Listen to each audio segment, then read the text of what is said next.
in the den of iniquity. Vicinity no pretty, calamity fi hit we any moment. What's a pity? Tomorrow never certain. What was behind the curtain? The face of evil smirking with that shifty eyes averting. It's not a steady bubble that either pop or topple. Many will fall and stumble. Let the dozers gather rubble. From LA to Colorado, Guinea to Burkina Faso. Cannons could breach the towers and the troops will storm the castle. I say, run, come, make we get it. Because the peace that is bestowed upon the meek is overrated. So run, come, make we get it. Calling all your daughters and your sons, we come forget it. I say, run, come, make we get it. Because the peace that is bestowed upon the meek is overrated. Lord, run, come, make we get it. Calling all your daughters and your sons, we come forget it. With the rubble steady rising, and hearts are compromising. Convictions here are stifling, making evil appetizing. The fists are steady forming, and countenance is falling. Defenses are withdrawing, possibilities are falling. In these your circumstances, evil will make advances. Pick up your sword and lances, and be sure to take your stances. Victory is never promised, the battle is upon us. Gather the brave and honest, and the righteous in your corners.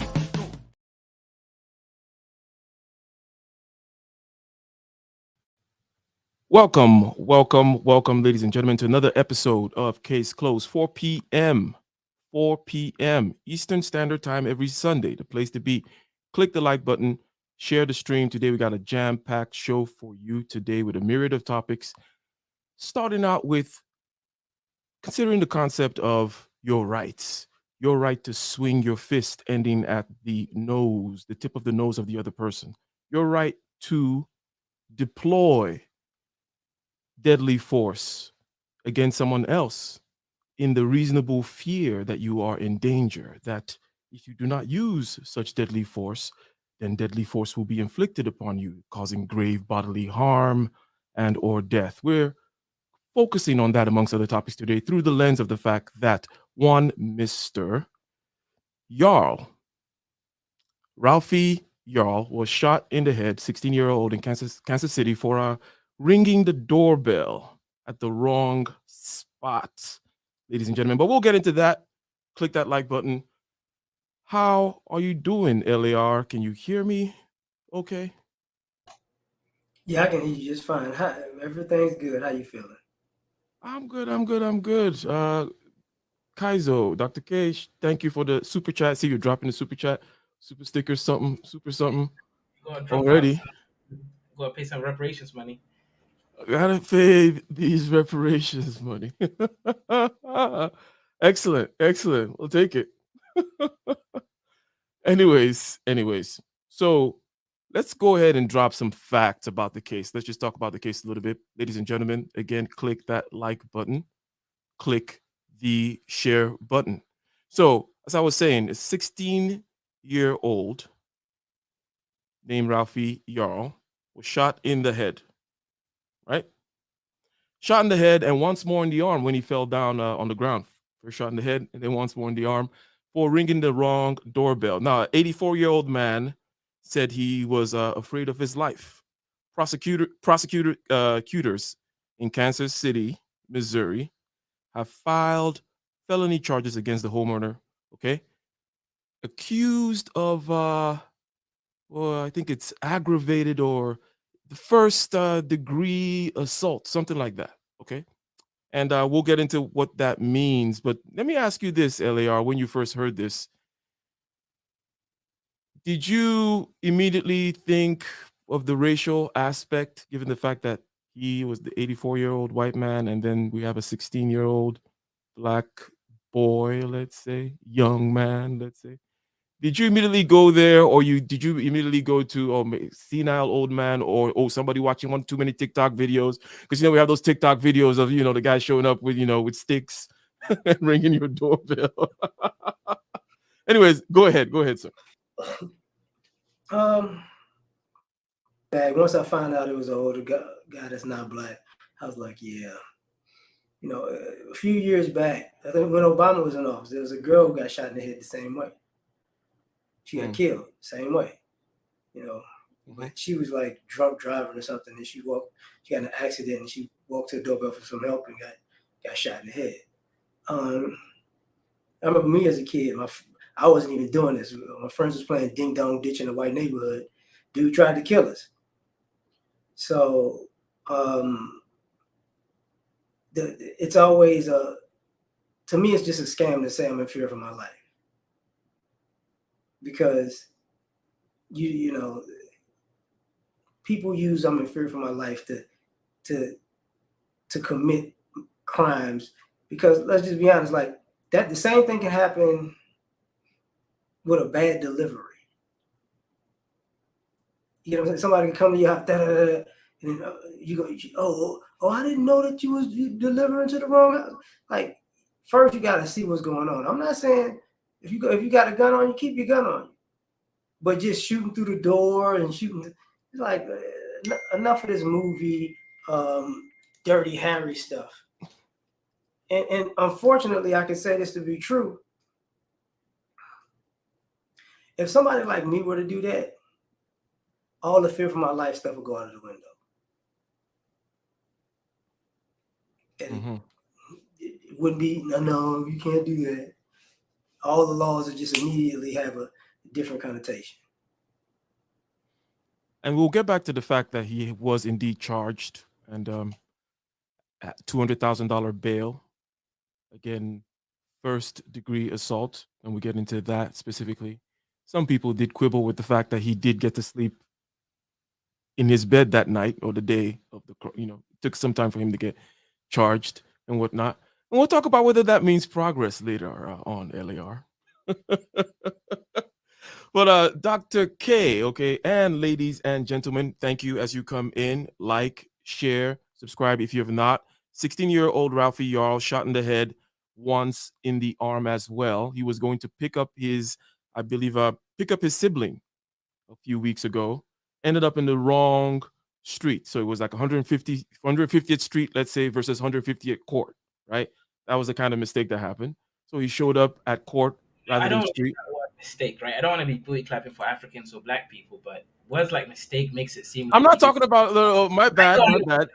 I'm saying I've heard it the way it's been reported, and it kind of is like, okay, when that word is kind of instantiated, it gives an element of he did something that can be classified. Yeah, so definitely, yeah. So you're absolutely right. We should not make it seem like he did anything out of the ordinary that would even nearly result in this kind of stuff. It's like the regular flow of human life, right? To end up at this place versus this place, knock on this door, ask for directions, all that kind of stuff. Oh, that's normal. Yes, I get you. Go ahead. But basically, did the racial aspect come into your mind and comment amongst other things regarding what we're talking about so far?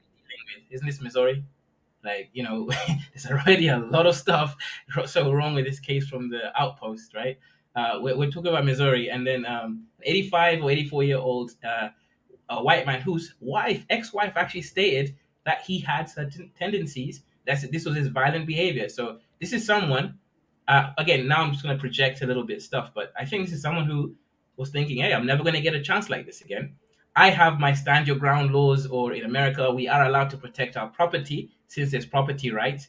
So if that's the case, hey, I can get away with it. There's no way this man feared for his life.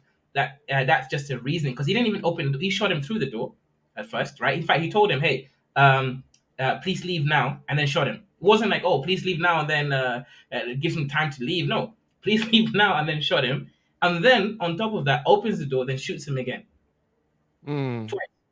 Yeah. Right. And I think that's why the prosecution is seeking for life imprisonment, because this isn't a simple case of, this guy tried to break my door, or he looked intimidating and I had to protect my property. No, it was a sense of, hey, look, I can get to shoot a negress twice and hey, man, look, Jim Crow's over. All right. I can't go around putting these people up on trees anymore. So, hey, look, I honestly believe that this guy was taking his shot. He wanted to go out with a bang. Maybe he had done it before. Maybe he got away with it before. Maybe not. But hold on. Yeah, no, we get your point. We get your point, ladies and gentlemen. We're getting the conversation started regarding.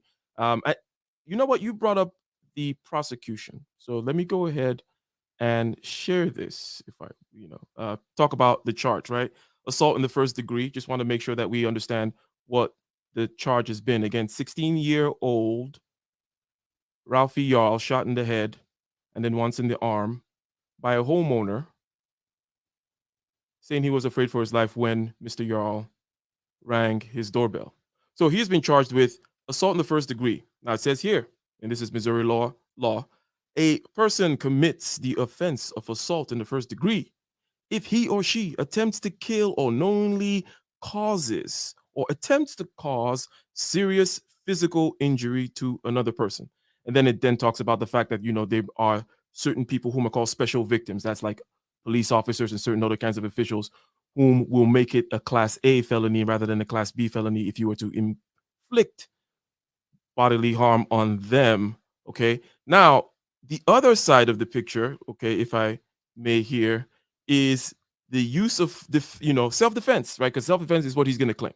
Okay, he said he was scared for his life. Now it says here, a person may, subject to the provisions of subsection 2 of this section, use physical force upon another person when, okay, to the extent he or she is in reasonable belief that such force is necessary to defend him or herself or somebody else from what he or she, okay, reasonably believes to be imminent use of unlawful force.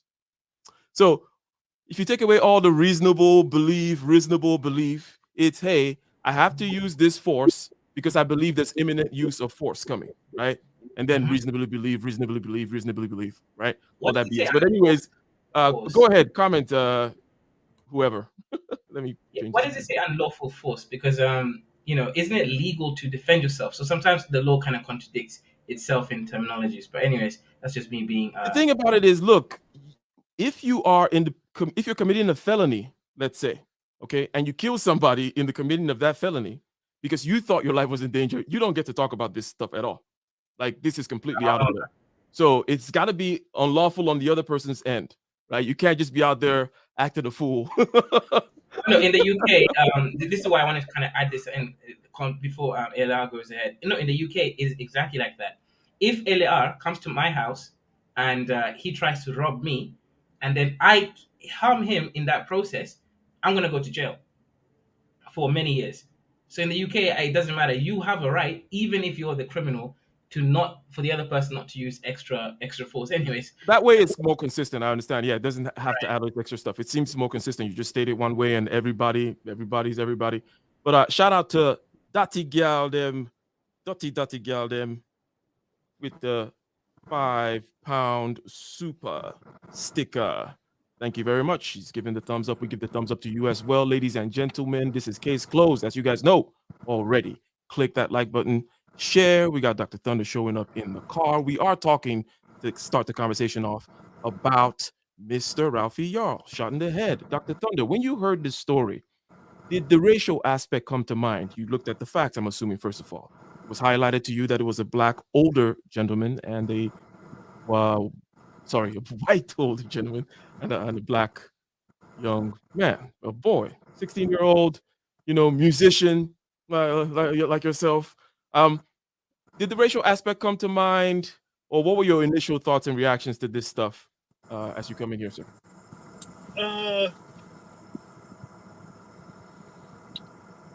The racial thing, it's hard for that not to come to mind. I think if we're honest, then that is going to be probably the first thing that you consider. We've had a bad run of events associated with guns, and especially young black men and young and boys being killed by firearms. Sometimes it's been at the hand of other brothers. Often has been the case that it's been by the hands of police officers, law enforcement, what have you. So it's hard not to consider that. And it also seems like in this case, it would be one thing if this was like, a hood, a hood bro. Are you saying this is finally a good poster child situation? You're tired of all the crooked, all the crooked ninjas getting shot? I'm sorry, go ahead. Yeah, it would be right. It would, it would be one thing if it was, some crooked ninjas, like you said. Um, but this is like you know, this is like a wholesome kid, trying to, spend some hours in the practice room, get his time up, trying to get towards his 10,000 hours, as it were, and so that kind of hit me. Um, should this kid have been shot the way that he was? It seems strange to me. The details, even if they technically justify the use of force, uh, it still just seems very strange to me. So that's kind of where I'm at with the whole thing. I'm not ready to like race to the this is racism. I'm not ready to jump there, but it Is does it seem, because he's not Black American? He's African. Is this an yeah. anti-Africanism going on, Dr. Thunder? Yeah, Some kind of of course, Caribbeanism. white folks ain't gonna know the difference. And none of us are gonna know the difference at sight, since we're from the same stock. So it could still be whatever same forces that are at play that cause these events to seemingly to happen disproportionately. So Let me ask you something here, Dr. Thunder, regarding the news coverage. And it's something that is adjacent and it only bears tangentially on the topic in the sense that it's about the media coverage, the classification of race, right? And yeah. I always like using the blonde versus non-blonde juxtaposition to just to make the difference stark. Like it wouldn't be saying blonde man versus whatever. But when we use race as though it has to play a role, I think I'm talking in general now, not just in this case.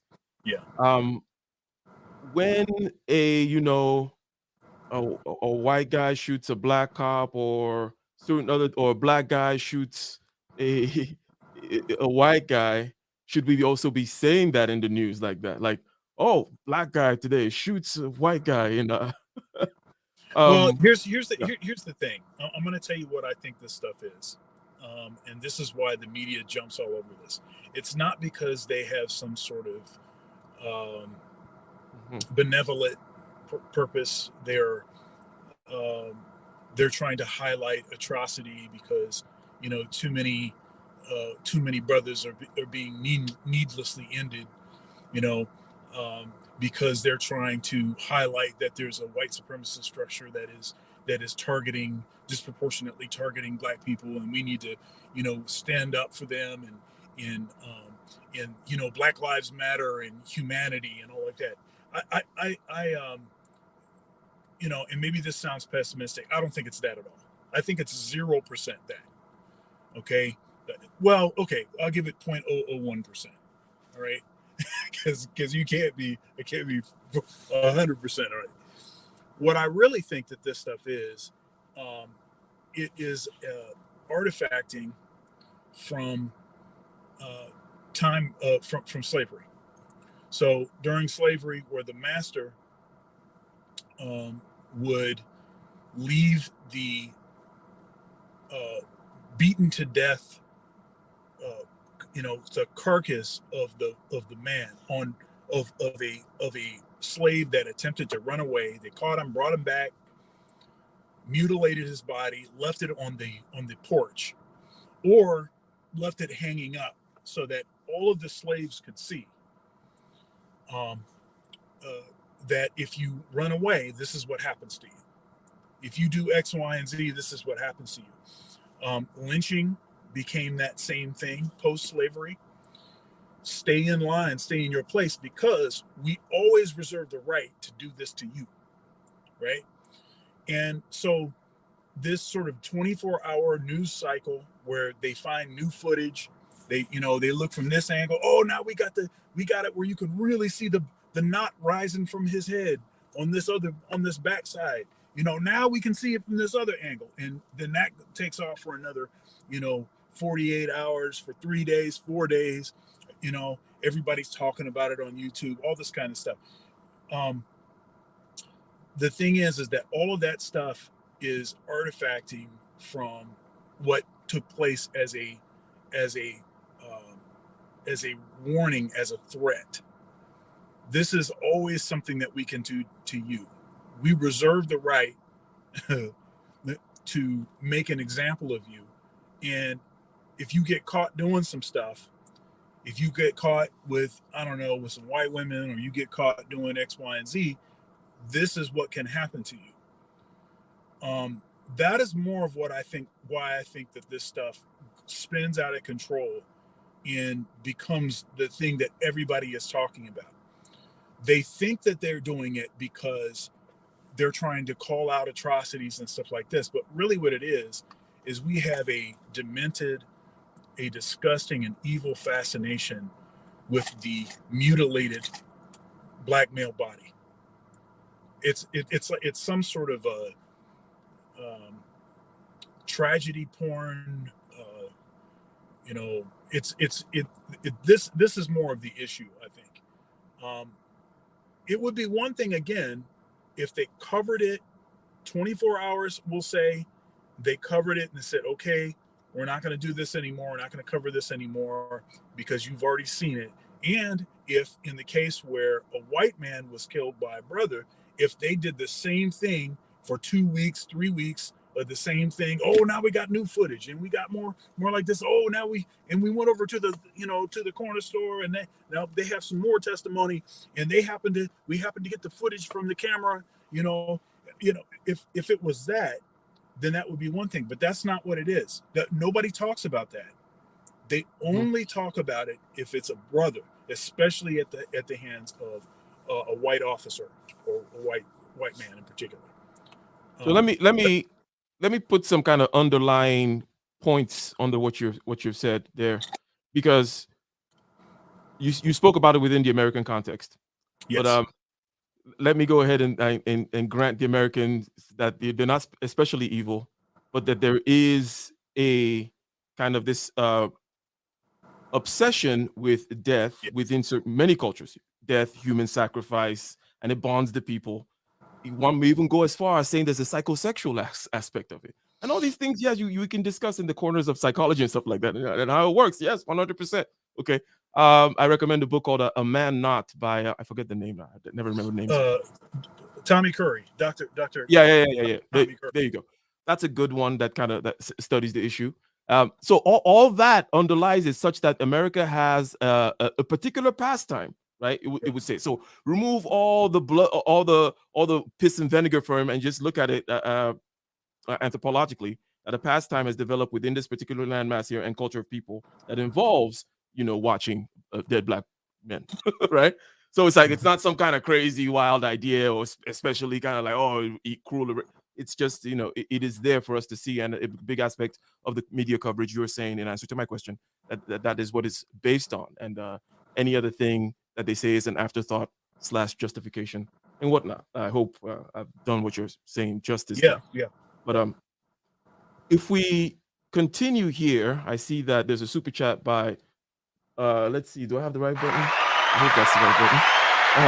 Thank you very much, sir, for the other super chat. Says prioritize. Oh, Oyinbo over us. Oyinbo is white man for it's a West African expression of white man. Muzungu is another expression that's on the east side. All the Uga Buga languages, by the way, all East Africans. All that Uga Buga. Muzungu kuputu kumbu gubungu bungu. That's all those weird, That song, Uga Buga, dude. I'm not gonna lie. Look, I prefer the old racist white man. He was more funny than this current one, man. Well, at least the old race. Yeah, there you go. The old race. At least he had jokes. This guy's just gonna shoot you for no reason, right? Like at least he didn't shoot you, but he had jokes. You'll take that, right? At least. I'll take it. Yeah. So the question there is like I posted. Will AI prioritize Onibo over us? Because obviously we know what this means. Who's registering? Okay, so when an AI, let's say self-driving cars become a thing more prolifically, an example is, okay, it can obviously scan the other cars, number plates, who's registered to, the age, gender, sex, and all that kind of stuff, race. So is this just not going to be a continuation of all the data sets to non-prioritize us. And I think if we don't tackle this issue, robots are going to do the same things to us.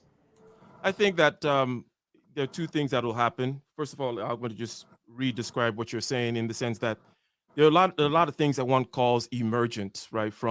And another word to use within these particular contexts of racism is systemic, right? You say it just kind of comes out of the system. It's a proliferation. It's historic, all this kind of stuff.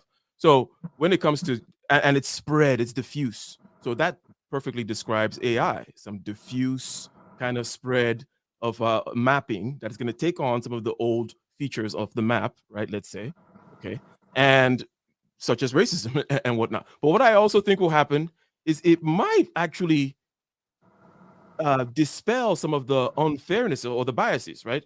Because it might just find out that, oh, this stuff that people are afraid of, actually the stats don't matter. Or it might notice in the case of medicine, for example, that, oh, African Americans are getting this particular thing more, or blah, blah, blah, whatever.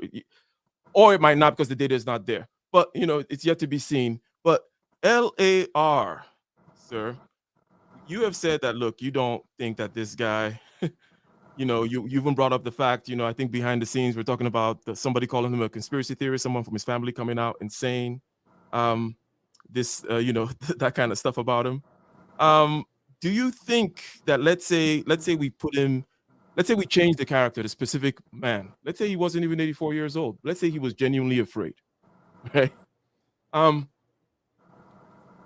Would you still blame him for just being afraid because it was a black kid? I don't know if this kind of distinction matters to you or not, but in one case, okay, he's genuinely afraid. And the reason he's afraid is because it's a black kid, okay? Do you grant him any kind of grace? They're like, oh, the guy he really thought, because, he sees these videos and he thinks that this guy's going to blast him or whatever. He maybe the 84-year-old guy's a little senile too. I know this might be a crazy kind of, it doesn't really matter on the subject, but is there any case where you would see where this would be a tragic story, where it wasn't racist, he was crazy, maybe he was a little racist because he thought the guy was black, but what would you say about that? He's 84 years old, that's whatever. Comment, just say anything, whatever. Let me ask a question and troll Kaizo for 1 second, and I'm going to answer that. Was this kid African or Caribbean? Caribbean. That's why Kaizo was more sympathetic to this kid. Now I get it. I get it. Yeah, Kaizo's all Pan-African. I get it now. No, this is a good poster child. The other ones had issues, No. He was one of the good ones. Oh, the other one of the good ones. He's non-akatas. I get it now. A chemical engineer. He's a musical prodigy. He was like Kevin Samuels and Dr. Thunder. No. Okay. I find it interesting in America how this is a country where people talk all that alpha male, masculine stuff, and you have grown men, elderly men, and men of all sizes and statures. When they see a black kid, I'm in fear for my life. I gotta shoot everything. It's like, listen, truth be told, they look at it as a free shot. Think about what happened in the same time frame. See, like, not a few days ago, the lady who lied on Emmett Till gets to go off to non-heaven because she's passed away. Everybody, oh well, it's over now. That happened with the young kid in Kansas City, and I don't remember if it was before or after that. They had the cops in Oklahoma talking about it, like 20 years ago, we could just take them out to the river and lynch them. So this happens in the same time period. So when people say I'm in fear for my life, really what they're saying is, I know if I do that to a black kid or a black man, I get away scot-free. Because you can't say I'm in fear. Think about it. Have you ever heard I'm in fear for my life for a Mexican, a Asian, a Hispanic, an Asian, not even a Muslim, not an Arab, not another white person? You don't hear I was in fear for my life. Not from a teenager. Look, I don't care if Brock Lesnar came to your house If you he kicked in the door, but I wasn't in fear for my life. He looked wide enough that we can talk this out. So it's always a hustle. Because and to make it even more trifling, if I did it, people are like, you can't be in fear for your life. You're black. That'll be the underlying thing. Like, how could you be in fear for your life? That's a nice, that nice guy who broke into your home. He's a nice red-blooded American. It's that concept. So that's the issue. Like, use of even with the way that they say that, it's all the law in America has ambiguity in it, and people can interpret the ambiguity the way they want to on race. Like, think about it. You think the jurors are going to be a mixed bag? Even in Kansas City, they're not going to get a mixed bag of people. Like, I'm going to say this and I'm going to shut up. When people say they're in fear, even this old guy, have you ever asked, what did black people do to you that make you so fearful? Because even when it comes to non-black people, racist or non-racist, they're not around us like that. They normally don't live around us. They normally don't come to our neighborhoods. So where are all these black people that are scaring the life out of them? So, Mr. LAR, I'm going to ask you a question here. I'm going to continue by asking you a question because this is a issue of progress that I like to ask from time to time in all issues.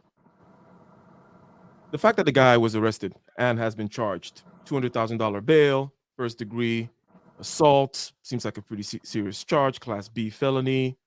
Let's see what the trial says. But do you consider this to be progress at all? Is this different from what it would have been? Do we expect, one might say that, well, it's still not perfect because of the numbers. We need more and more. We need everybody to be charged that deserves to be charged. We need to do it on time. Why did we waste time if it was a black person? All that kind of stuff. Maybe there's still a gap, but has there been progress? Counting from whichever time, progress in the coverage, progress in the, shall we say, and by coverage, after saying what we said before, but let's talk about, by coverage, I mean progress in the way the injustice is seen, and then progress in the way that justice is brought to bear upon it. Do you see any progress here at all? No, because the one thing we don't have is parity. Because somebody like myself, black people like myself, most black people, we're not that hateful and that cowardly to do stuff like this. This type of stuff is not even in our wheelhouse of even thinking it's, even a possibility. Like, you gotta understand, somebody's 84-year-old grandmother would answer the door and not be scared. You get what I'm saying? So, and she would be in a rough neighborhood per se. So it's not parity because we're not over here shooting kids knocking on our doors. Like, as a matter of fact, when I told you the story about the girl that got shot in the head, I forgot about the story about the kid that got shot at and chased down the street when he was playing in his neighbor, like in front of his neighbor's house. That happened a few years ago too. And I'm not really sure if that guy actually went to prison behind that. So I know it's not progress because, for one, we don't do it, and for two, let's just say this. If that would have happened to my kid, I would shoot the guy. And who do you think would go to jail? The guy that shot my kid or me? Well, it's the retaliation that always gets the punishment. Yeah, because you brought up a different case there. You've complicated the case. Yes. No, I didn't. No, I didn't, because here's the thing. Well, you can fear call for it your life? retaliation. You can call it retaliation. I could call it protecting my child. Well, your child is dead. Well, not to be No, not in this case. Because in this case, the kid was shot. Okay. Okay. Gotcha. Right. You can say, okay, the guy is still out there. Okay, You don't want him but to get Dr. shot I want again. answer the question as well. The question of progress, perceived or not. I'm not asking for you to be a statistician and report the stats. That's what Google is for. But maybe it's on the perceived level. Do you kind of perceive any, like, this guy well, I'm sorry, Kaiser, you said before he answers the Before question, he you have a answers the comment? question, there's an element I want to add here, because if we're going to be scientific here, right? Go ahead. And yeah, again, today I'm body clapping for Afro American, and just African people in general. But it's a change, right? I can't always be, But before you answer this question of progress, right? You can't just say progress because things are different, because the times dictate certain geopolitical standards, aka progress has to be something above that new standard that's being risen up. So it has to be some substantially exponential change, not just a linear change. Go Yeah, ahead. so 100%. So you're basically saying, and I'm going to say it in one or two different ways, right? That there are several parameters along which progress can be measured, and these parameters are going to be orthogonal to each other. And that's one way to saying it. One other way is like saying that there are big circular changes, which are like basically that rising tide in terms of what we call the Overton window or morality, right? Base morality, subjectively, in terms of what we considered base in the past, what we considered immoral in the past versus now, right? That rising tide lifting all boats. That's just still the basic. That's still the datum. It's the 0 point still. You have to go above and beyond what is expected of the times, right? And that kind of stuff. Yes. So these are just different ways of kind of describing the same fact that there are different parameters, different dimensions. And this is what I'm getting to by asking the question: along which dimension is this progress? One could say, okay, it seems to be the case that due to some economic and technological reasons, we seem to focus on these things and then pay lip service to it. And sometimes some people even get arrested or whatever if we do get to hear about it. But that doesn't really mean progress in some other dimension. So good point, Kaizo. But Dr. Thunder, go ahead and answer the question. I'm gonna answer it Go this ahead. quick. I would say no, because as a betting man right now, I would bet that they're going to raise money for this guy's bail and whatever goes on in his life, like they do the rest of people would do that. So we're going to wind up with the same exact situation in the end. Yeah, I don't see this as, some. What's the terminology we're using? What improvement? What are we progress? Saying? I guess progress. Yeah, I wouldn't see it as progress, because so there's it's this sort of, there is what is generally accepted as okay now versus what was generally accepted in the past. If you just go raw data, then I'd say it's progress. If you go based on what the expected response is, I'd say it's a net zero or worse. The worse part, I would justify based on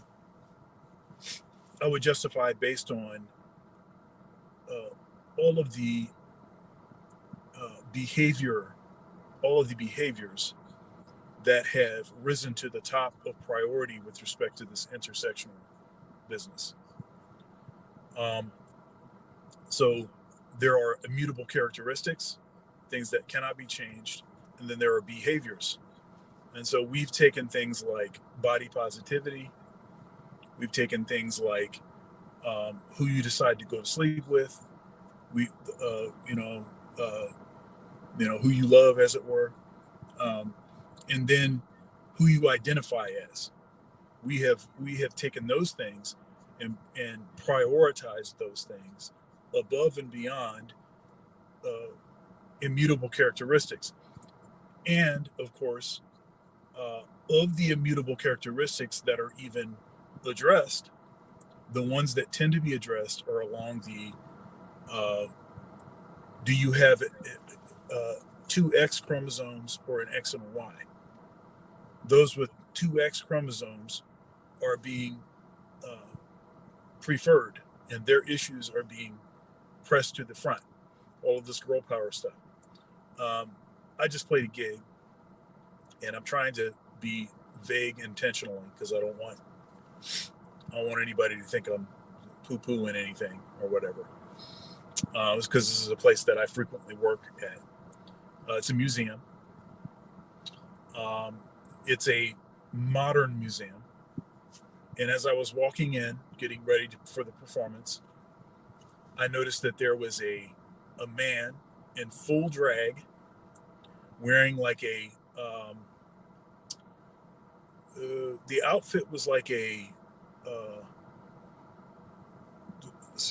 how can I describe it? He looked like he was something out of oh man, I can't even describe it. It was something that seemed like totally innocuous, like a nursery rhyme or something. Something out of like something specifically, obviously, for the consumptions, for the purpose of kids, which there were kids all over the place. That's because that's what this place is. This dude walks in, acts like nothing's wrong. I walk in around the same time, and he's sitting down at the table with other people that are also dressed like this. And kids are walking up to this, or walk over there. And so to people that think that we're making this stuff up, that folks online that are complaining about this drag story time for kids, with adult males dressed as like this, we're making this stuff up. It's not being made up. This stuff actually is happening and is a regular thing. It's such a regular thing that it's mundane. It's considered mundane. So for the fact that those kinds of issues and any of the intersectional stuff has been propped up and promoted beyond issues associated with immutable characteristics, it tells me that the scale that we're measuring on we're just talking. It's a different scale. It's a different measurement. It's just not. Our issues are not being addressed at all. Mm-hmm. And when you actually do by the numbers, when you take a look at all of those groups that the diversity and inclusion folks are constantly talking about, and begrudgingly, Black men and boys are on the list way at the bottom. All of the issues facing Black men and boys, by all of the metrics, all the data shows that our issues have actually gotten worse. Whereas all of the other folks listed on there, all of their issues have tended to trend positively, have tended to get better. So less of the issues that they complain about are common. Whereas more of the issues that Black men and boys would be faced by, more of those issues are actually worse. So by that measurement, no, there's no progress. All of we have seen is a bunch of lip service and a bunch of putting stuff on the news, and by the way, which is a for-profit industry, right? So they're just putting stuff that people are going to have a certain kind of response to. It's not because they're trying to fix the issue. If they were trying to fix the issue, then we would get off of this throwing everything into the same bucket and acting like that's see, look, hey, you've been thrown into the same bucket as everybody else, so hey, you're doing fine. No, it's not one size fits all. That's an issue that I have. In one respect, you can say, okay, we're all in the same bucket, so hey, we're just hashing it out for what's going to happen. But on the other hand, and anybody that has kids knows this, it's not a one size fits all proposition. Different people in different populations need different kinds of things. And so if you're doing whatever you think that, if the policies are providing all of the same stuff, but the issues are worse, even now, first of all, I'm not saying that that's actually the case, because it's not the case. We've gotten less and it's worse. But say if it was the same, but things were worse, that would mean that you still need to look at the policy and say, okay, since everybody's paying taxes, everybody is putting their money in, people should be served in the way that they need to get served to improve the issues for their community. But since they don't do that, we know that they don't actually care. Everything else is just lip service. So that was a long response, but that's where I'm at with it. Indeed. Got Kaiser, I want you to respond also to the same question along the lines that you brought up and that Dr. Thunder continued. Okay. And this is the lines of, the question of progress and the dimensions along which progress can be made. The different, if one considers wheels within wheels is another visual, right? That there's certain big wheels that are turning and moving everything along, but it doesn't mean that this other wheel here, which you're concerned about, let's say it's about, the atrocities that affect males, black males, let's say, or masculinity or something like that, has been abandoned. And Dr. Thunder highlighting that along another dimension of feeling and spiritual identification as a cat or whatever, that all that stuff is being celebrated, and perhaps a little bit of the seeming concern that we see for the black man is the simple afterglow of this other thing, which is, oh, if we see some of this stuff happen, yeah, we have to like kind of just include it too and say, yes, yeah, that guy's bad, yeah, arrest him, and then while we move along with our main agenda, which has nothing to do with the black man. But anyways, you go ahead and answer the question of progress and the aspects, the different aspect that you were trying to bring up with your comment. Yeah. So today, since I am actually making a concerted effort to stand up for my black brothers and sisters, I'm gonna try to use my IQ appropriately. So, if we look at the circumstances, right? After the 13th Amendment, right, removed slavery under which condition, right? Obviously, incarcerations. We already know that there's a concerted efforts to put black men into prison systems through school systems at exponential rates. And what I kind of, it's only recently that I was able to find out evidence to booty clap for us, and I realized actually that all those stats that have been there, okay, we make up 14% of the population, but 30% of crime. We also make up 55% of all exonerated murder cases, right? Because this is something which I didn't even have the evidence of until recently. So when you start looking at that evidence and data, you realize obviously the system, and I have been through the system.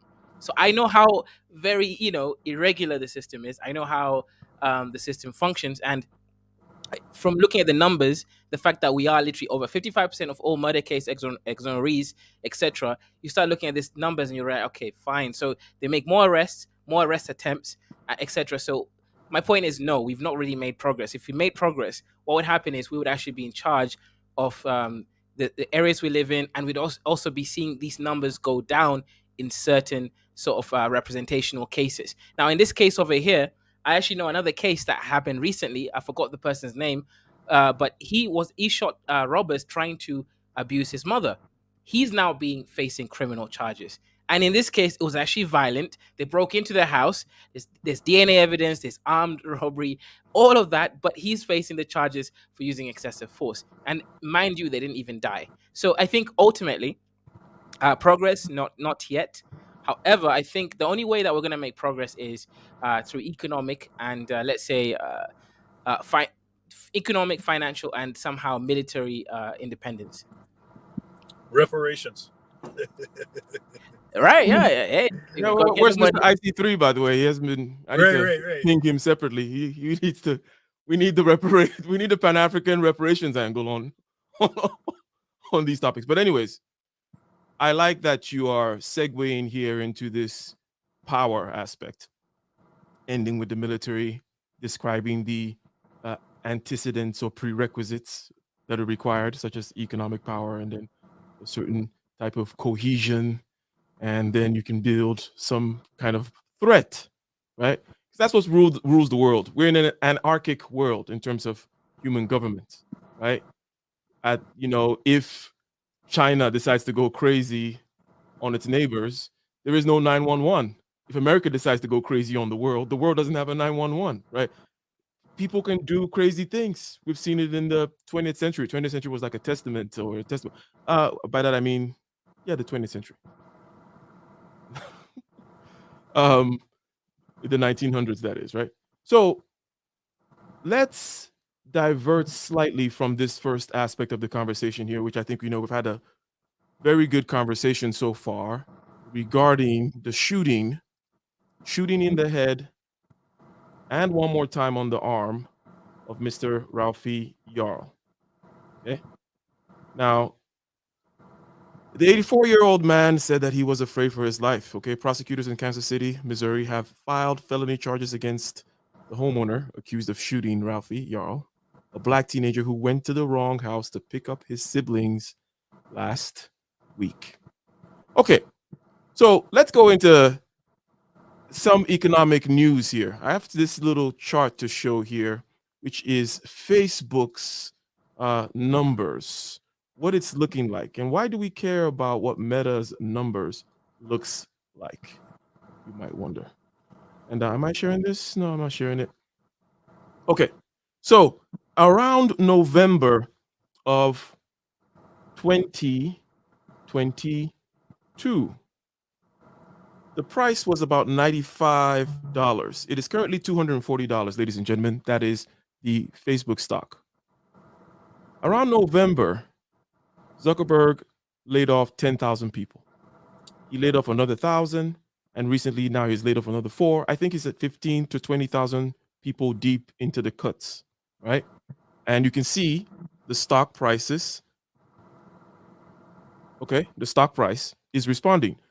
The stock is getting rewarded.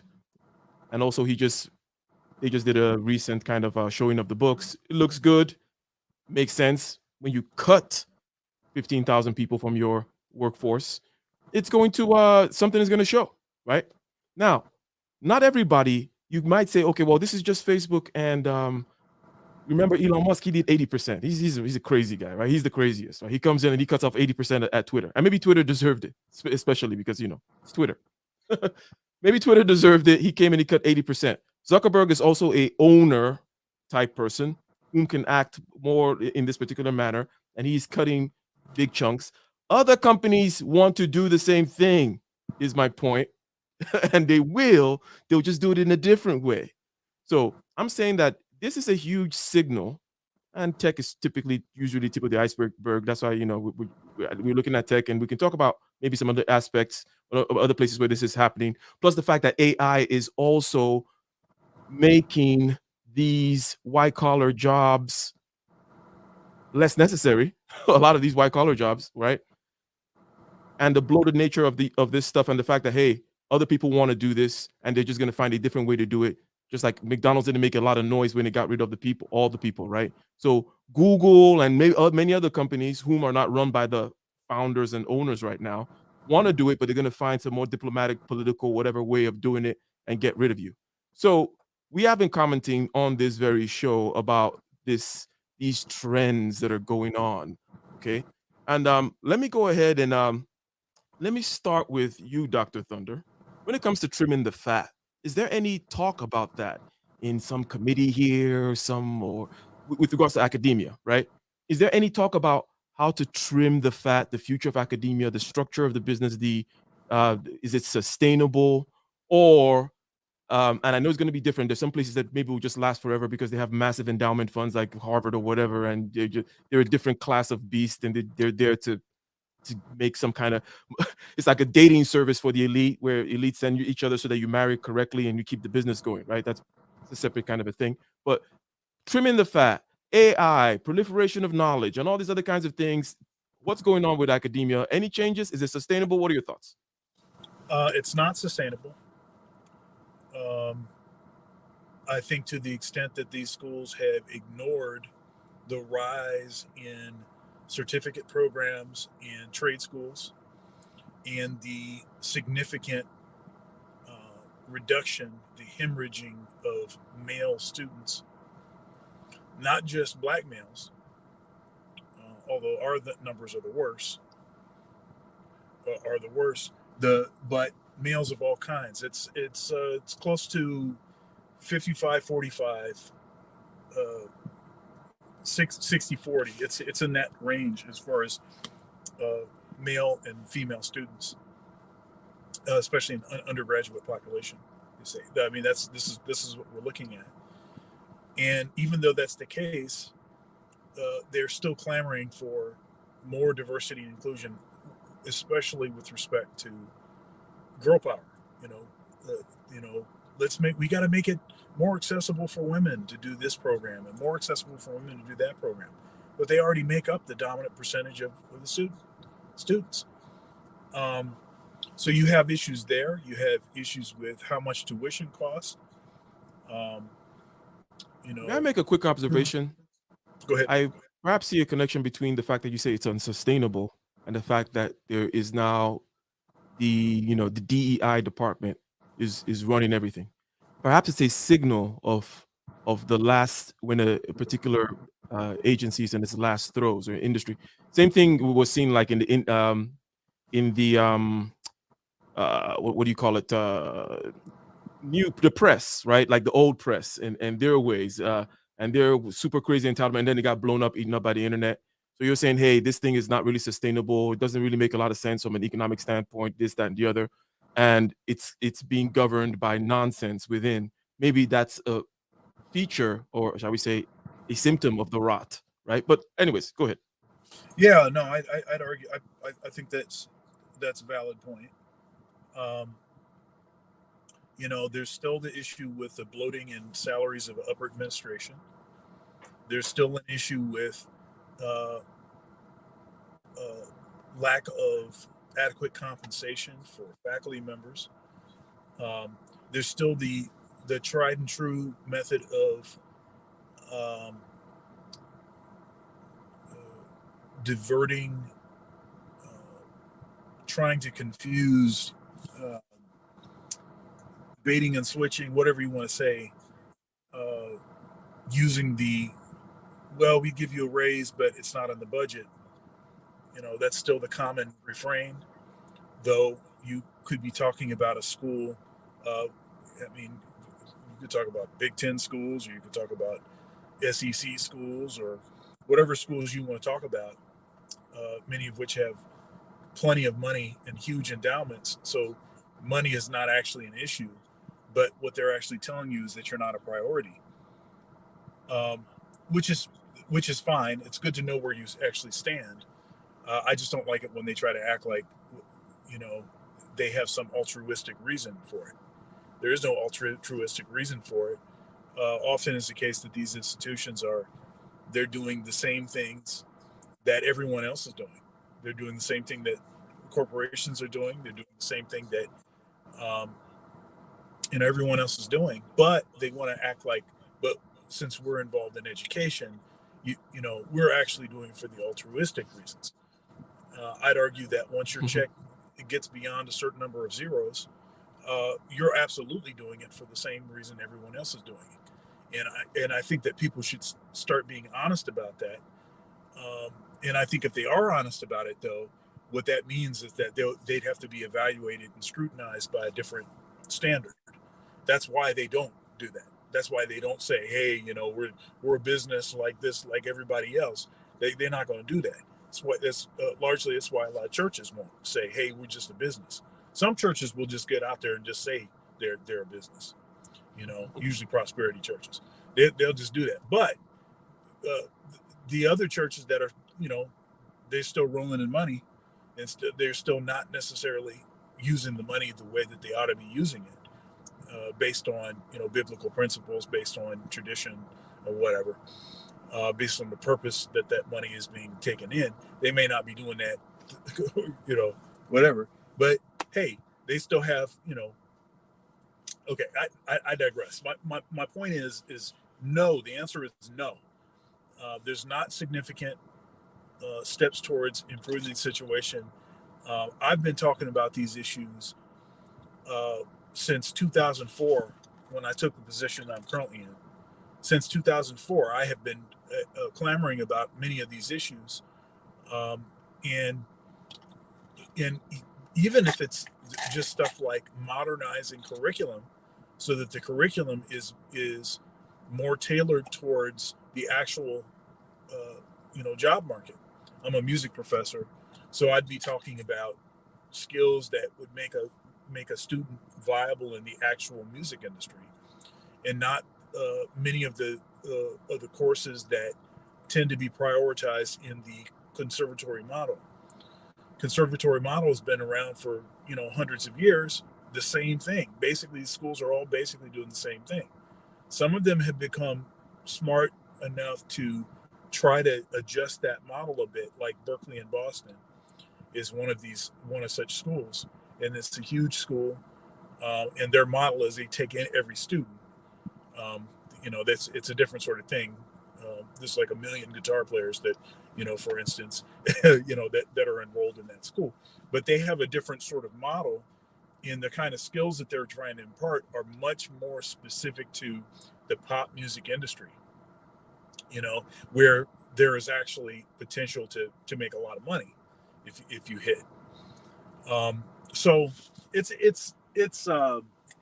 an interesting issue. I don't like the patent dishonesty associated with what's actually going on. Folks are doing whatever they can do to keep the system basically the way that it is, because they're making a whole lot of money with the system the way that it is. At the upper administration side of this, folks that are in middle management are just basically doing what they can do to try to, in hopes that they can get some more zeros on their check. And this sounds, look, this sounds really, really, what is it? What's the jaded and what is it? Jaded and pessimistic and cynical. Right. It sounds real cynical. I know. But the education system has been doing what it's been doing for all this time.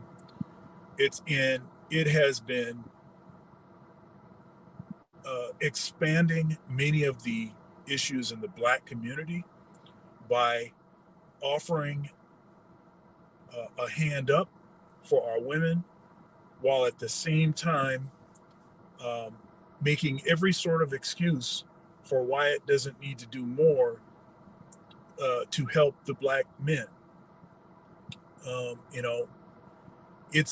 So people that are, and I did a stream recently on this. The name of it was Academia is a Grift.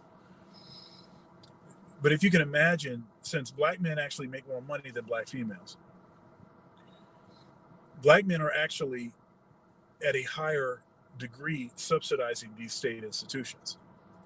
And these state institutions are disproportionately propping our women up, for the most part at our expense.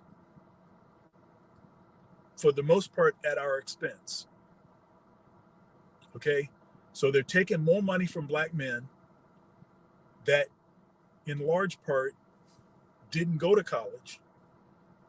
They got a certificate, they got their certification, they try driving a truck, they doing whatever, taking their money and propping up stuff that is even promoting professors in particular in stuff like gender studies, and also many of the other degree programs that Black feminists tend to be employed, promoting any kind of anti-male, anti-Black male propaganda, what you almost have to label as hate speech. Black men are disproportionately subsidizing folks that are making a career trampling over our carcasses. That's basically, I know this sounds terrible, but that's basically disproportionately what's happening. So yeah, I have an issue with an institution that tries to act as though it is being balanced and level-handed, and primarily is concerned with the betterment of the student, the broadening of the mind. See, the professors, that's what they want to do. That's what they want to do. But the system, the structure, the upper administration, that's not necessarily what they want to do. And yeah, I mean, I look, I love what I do, and if it wasn't for the love I have for imparting knowledge to students and developing information that will help students to accelerate their development and to avoid issues that I faced as much as possible, right? If it wasn't for the passion, the love that I have for that, I would not participate. I would not be involved in this at all. Mhm. Right? But that's the disposition that most professors have. They really have an affinity and a love for it, and that is being exploited by the institution. That's my reading on it. And so the answer is no. There's not any significant talks about trimming. If it's trimming from those that already don't have much and adding to those that already have more zeros on their check. That's what I see. Well put there. I will not attempt to summarize that. Many things mentioned. One basic dichotomy between the fact that the administration, the managerial class, is playing a different game. It is a part of the principal agent problem. Principals here, the spirit of the university will be, let's say, the professors and what they may be after, them and their students and the research and all that kind of stuff. And then there's the agent, whom is the administration. They're supposed to facilitate things happening. And a lot of times you get a principal agent problem when things get too big, when the agent now controls stuff. What does that mean? That means like the principal, for example, of a large corporation is the shareholders. They own the stuff. But the agent, which is the managerial class who has possession of the stuff, actually controls it. And they're playing a different game. Tends to be highly political, this game is. Dr. Kaizo, okay? If you're still there with us, if we go back to the theme here that we have Mark Zuckerberg laying off many people, and we see the stock price getting rewarded. Basically, if you look at this chart that I have here on the screen, it shows you what you can consider this peak here will be, okay, free money, okay? Quantitative easing, 0% interest rate policy, money is cheap, boom, you're growing, we're doing all kinds of stuff. And then boom, around 2021, 2022, we understand what happened, right? Okay, inflation was getting crazy. We knew the inflation would happen, so interest rates went up. Boom, oh, all kinds of things are crashing. Oh, the metaverse, who gives a crap about the metaverse? All that kind of stuff, right? I remember Libra from back in the day, his cryptocurrency thing, that also died a while ago. And then crashing all the way down to this point. And then you realize, okay, we're bloated because obviously you were hiring people and giving them all kinds of lattes and all kinds of interesting things and massages and gym memberships, and we'll do your laundry and we'll take out Pete's coffee and replace it with Phil's coffee because it's better and all that kind of stuff, and granola bars, all that good stuff, right? And now we're trimming. And as we're trimming, we're seeing we're coming back up. But not only are we trimming and seeing that we can get more efficient, but we have this other thing come in called AI, which even makes us even more efficient, right? So not only were we bloated having this excess elites in middle management, right? But we find that a lot of that middle management kind of type of stuff can now be handled more efficiently because of this AI stuff that we see. Would you mind commenting on what you project seeing with regards to efficiency of white collar labor and the deflationary effects of AI, right? Deflationary meaning things are going to be done cheaper. Prices of things may go down. Salaries of some people might go up, but generally salaries might go, all that kind of stuff.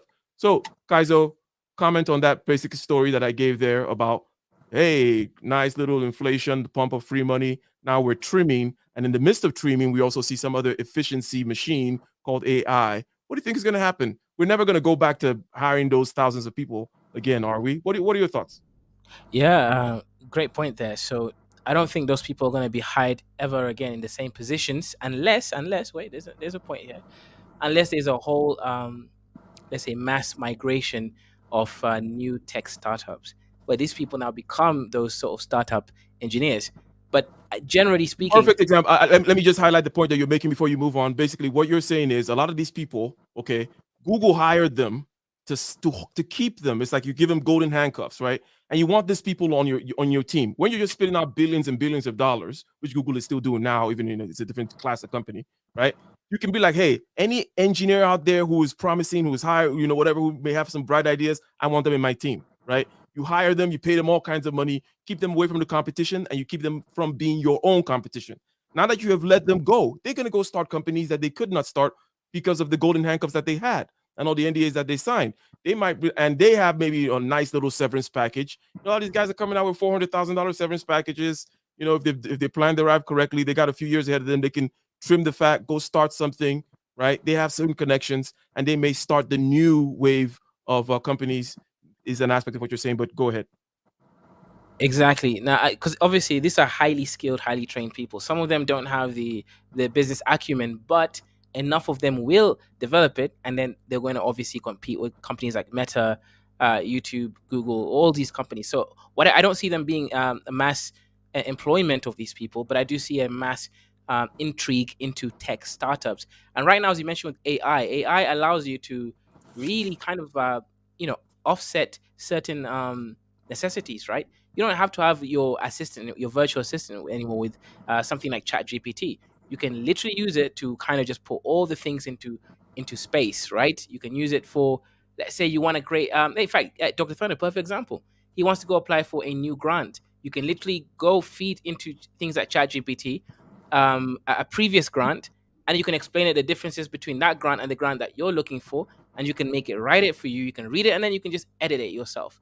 So stuff like this, it takes offloading some of these sort of administrative sort of elements. So yes, they're going to go out there, create companies that's going to compete with Meta. That's one.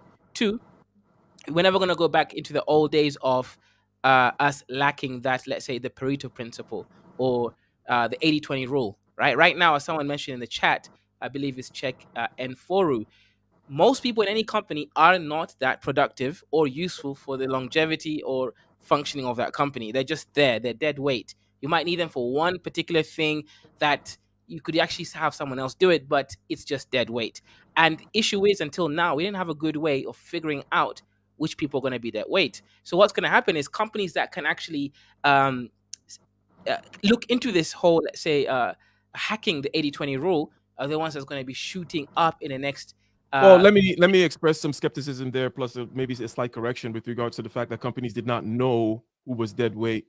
There's a principle that's in operation. In good times, you can afford to play the game in this way. What's this way? This way means you keep people, you keep more people than you might need, because when you need them, it's harder to go out and find them, right? It's like, hey, I need 10 guys most of the time.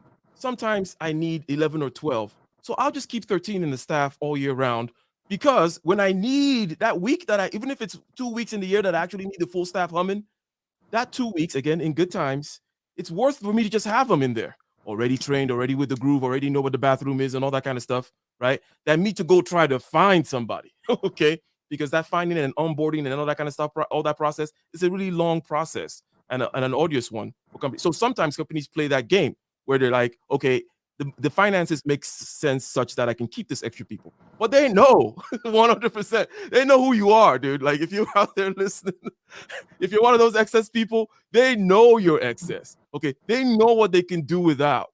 Trust me. Like, okay, but anyways, go ahead.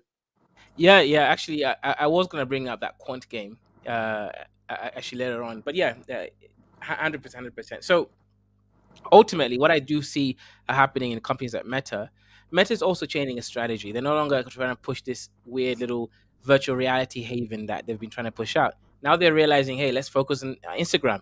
Let's try to understand how the creators, create this platform and how to monetize it. So right now they're actually changing their strategy. They're no longer pushing out this crazy thing as the only solution, and they're kind of dealing with the more real time economic sort of economic potential that they're looking into. They're looking at their competitors like Instagram, and they are replicating that circumstance. So I think ultimately, yeah, what's going to happen in the next few years, let's say decade, 2 decades, is you're going to get a whole influx of new companies started without much needing of code. Because the other thing with AI, right, you're not going to need a fully trained coder. So you're not going to need like 200 fully trained coder. You might need 5, and then you can get these other people that can have something called low code or no code, whereby basically they're helping with the architecture. The AI can actually code all the necessary functions. They just basically become more like engineers, right? Think of it this way, right? Ike is a real engineer, right? He's going to tell you about a crane that already exists. He's going to tell you about a piece of rod or steel that already exists, right? With a with specific numbering system. He's not going to tell you, well, I created the steel from this nanotechnology and then I imbued it with this. No, he doesn't care about that. So I think what's happening now with code is becoming more of the engineer type. Let me make it. Let me try to streamline it in a particular way here. Basically, you're talking about language. In order to make computer zeros and ones do what it does, back in the day, you need to know all this crazy zeros and one language, right? And all the stupid C plus this and blah blah blah. Okay, and then over the years, they've tried to kind of put layers and layers on top of it, consider it almost like user interfaces to make it easier. Now it's natural language. Now to program a computer, you speak English, right? And the large language model will go and can so far do a lot of programming and will continue to improve in its programming. So the difference before was it's not like this, and that's why I don't like calling zeros and ones. People are not engineers, okay? They're scripters. But ever since this tech big stuff, but anyway, us real engineers have a different beef, very obscure beef. No one even knows it exists. But never mind. It's my beef between me and Game Changer. Okay, who's the real engineer? That's a inside joke. But anyways. The idea is that now you can use natural language to build in the computer space. Before you needed zeros and one language, but it's just now. But now you can just speak English. I want X, Y, and Z. Create this kind of a user interface for me. I want it to have this, and this capacity, and my ability to and then ChatGPT or any of these large language models will go and build this thing for you. Anyways, go ahead. That's basically what you're saying, right? It's like making the language now accessible to everybody. Yeah, exactly. Everything's high level, and then you will always need the low level scripters for building the foundational base because it's always going to be faster. You need, for example, someone like you, Ike. If you're going to generate, let's say you're constructing a building, let's say in Dubai where there's like sand, there isn't like a very obvious place to anchor a good foundation. You're going to need high level engineers to understand the fundamental engineering concepts. But in general, you could just copy and paste stuff, and that's what AI has done. So yes, what I see is this a huge influx of new tech companies and a lot more entrepreneurship. So I actually think the entrepreneur is going to be blessed with this whole AI revolution. What's going to be affected is the losers who work at KFC. Shout out to KFC in particular. I guess you're doing all right if you're at Chipotle. By the way, and the point though, LAR, is that the lower end of the labor market is doing a lot worse than the higher end of the labor market. Actually, if you're trying to get hospitality work or workers, or shall we say a certain kind of unskilled labor at a construction site, it's actually hard to find those people right now. Okay, it is evidenced by the fact that the labor minimum wage, I'm saying, greatly increased in the past few years, and also immigration numbers are such that we don't have a lot of this, shall we say, non-college educated, slightly skilled labor. Okay, the employment market being very hot, basically the fact that we have very low unemployment numbers is in huge part due to the lower end of the employment spectrum. On the higher end, we've just been talking about the fact that they're getting chopped off. Okay, getting chopped off. AI is after your white collar jobs. It's not after your brick and mortar job. No, it's not. AI is not laying bricks yet, taking measurements, drilling holes, fastening stuff. It's not doing that yet. Okay, but it's definitely taking away these higher end jobs. So LAR, we know that. B, I think that this idea of having to shift, which is demonstrated by Mark Zuckerberg, by the way, he tried the crazy crypto thing, didn't work. He ditched it. He tried the Meta thing. He kind of stuck there for a while, but actually in his latest, he didn't say anything about Meta when he did in his quarterly report. Nothing about Meta anymore. Now he's talking about AI. Okay, so he has shifted again. In your world, okay, similar to the question that I asked Dr. Thunder, in your world, LAR, what kind of shifts do you think are going to be necessary? Some people are saying already, hey, maybe ChatGPT and all that AI stuff is going to be like email now, where it's like, you got to know it. It's not like, 1995 where people used to put in the resume, I know email, I know Microsoft Word, that kind of stuff. Now that's going to be expected. So now does everybody need to have like a ChatGPT prompt to know how to kind of do all these kinds of things in terms of making tasks and workflows easy? Or what are the kinds of changes maybe specific to the industry that you're in or that you think need to happen as a result of the fact that, jobs are getting destroyed out there, or we're becoming more efficient? That's another way to put it. Oh boy, I'm about to be trifling. I think people are using AI to become more efficient because they are an overabundance of unskilled, overpaid people in white collar environments. Preach. So the layoffs that you're seeing is, a bunch of people that were overpaid, that were hired. Most of those people didn't really do much anyways, but they got a check. So at the same time, I always had a good laugh about a bunch of people hired to a tech company, not taking into consideration that they want all of your ideas and they want you locked up long enough that they can implement your ideas into their. It's just like a chemical engineering company. If you work for somebody like DuPont, they got a lab for you. And when you make something in that lab, that's DuPont stuff. That's not your stuff. Yep, exactly. You're done. So it's the same premise. But the interesting thing, I think, for the future, the foreseeable future, is probably going to actually go to people who can work with their hands. Because that's what, like you said, the AI and the ChatGPT, that's what that can't do. And most Americans have lost the skill of working with their hands. But I'm kind of, I'm wondering how high is the hit going to be up the upper echelon, because once you lay off this many people, commercial real estate is going to start taking a hit. Mm-hmm. It's got to. You don't need the spaces. You don't need the people. They don't need to go to like the KFC and Chipotle, because they don't need to go to lunch because they're not working there. And then you're going to have the people who are actually working from home. So, and then those people who own those buildings, what are they going to do? Is this going to go from a big corporate building to some condos in hopes to get, somebody to actually pay into their rent and coffers? I don't think so. So, and even when you're talking about hospitality, that's going to take a hit after a while, because you're looking for high-end people to go to hospitality. You're not looking for people who can't afford it. So guess what? There's going to be less and less people involved. And I remember that when Elon Musk was talking about it recently, he said, come to find out, you really don't need all these people to run a tech company, unless you got some type of agenda. And that's the biggest problem with that. People had too many agendas, and the agendas basically sometimes help stagnate the company, and you pay people to stagnate other people and other ideas.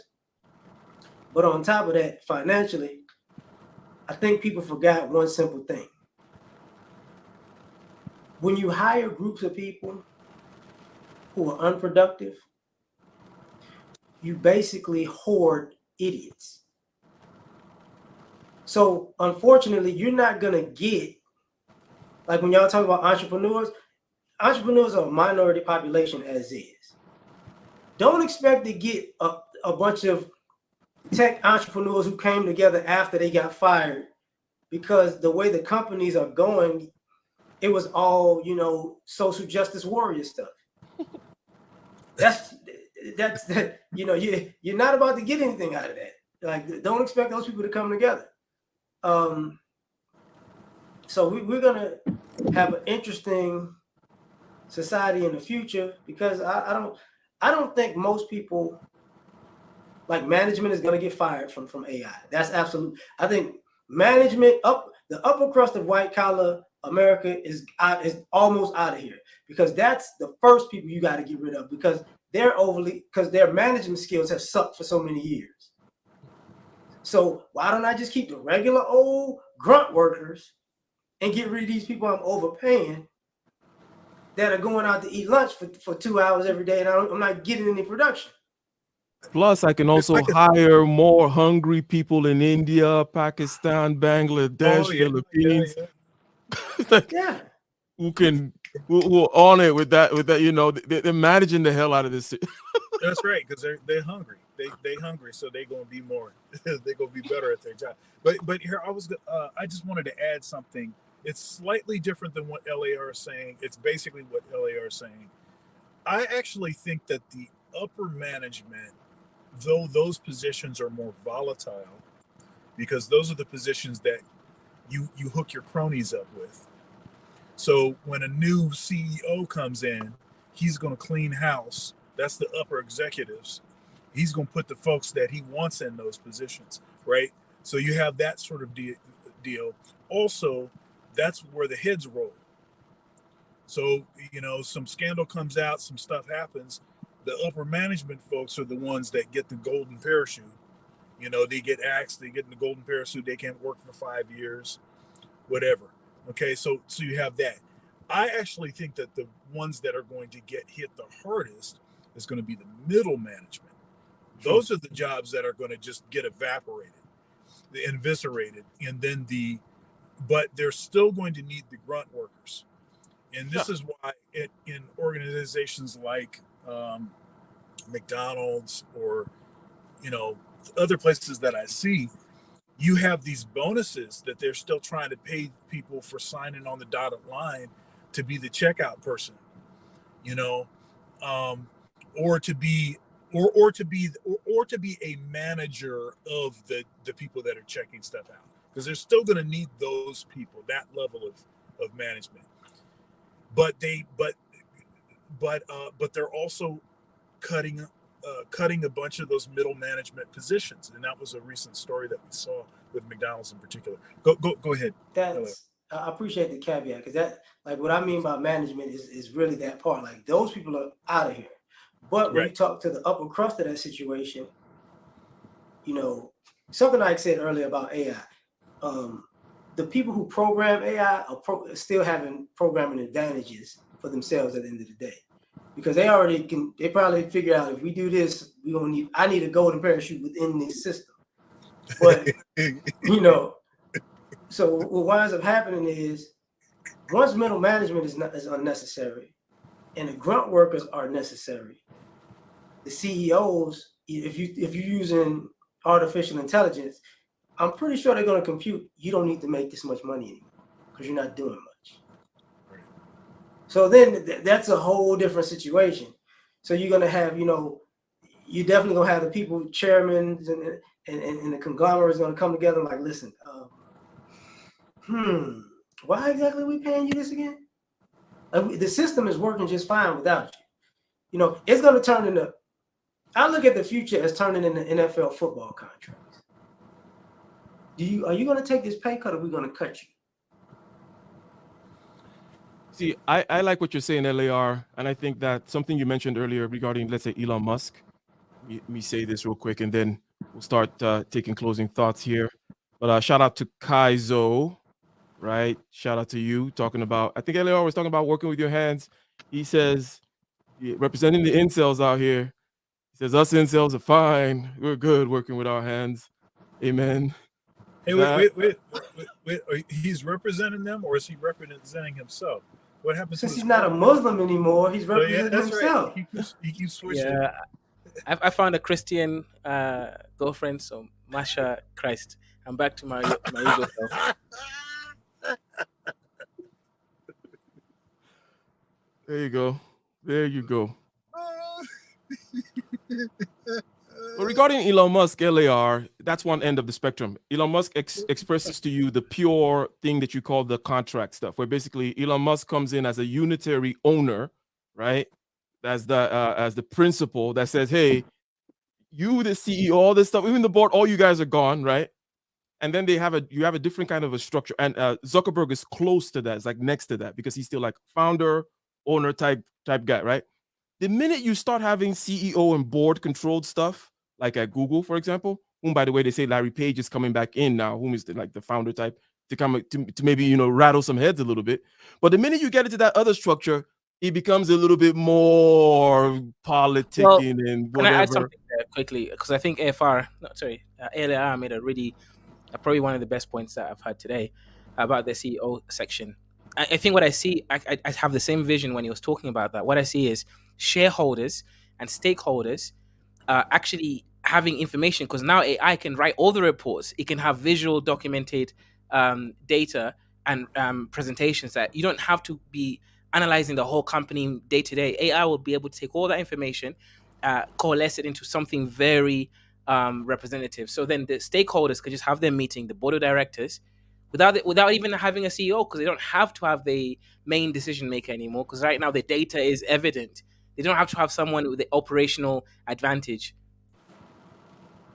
Very well put. Yeah. So there's that extreme, and then there's everything all the way to the other end of completely hollowed out companies like GE, which don't even really exist anymore in terms of like a principle in there, blah blah blah.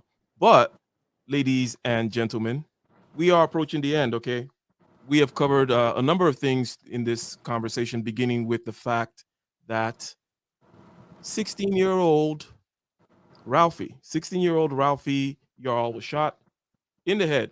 Surprisingly, miraculously, he survived, and also shot in the arm by an 84-year-old homeowner, saying that he was afraid for his life when Mr. Yarl pushed the bell at his house. Okay, and one thing I found interesting when they kept saying he got shot just for ringing the doorbell, and I was like, well.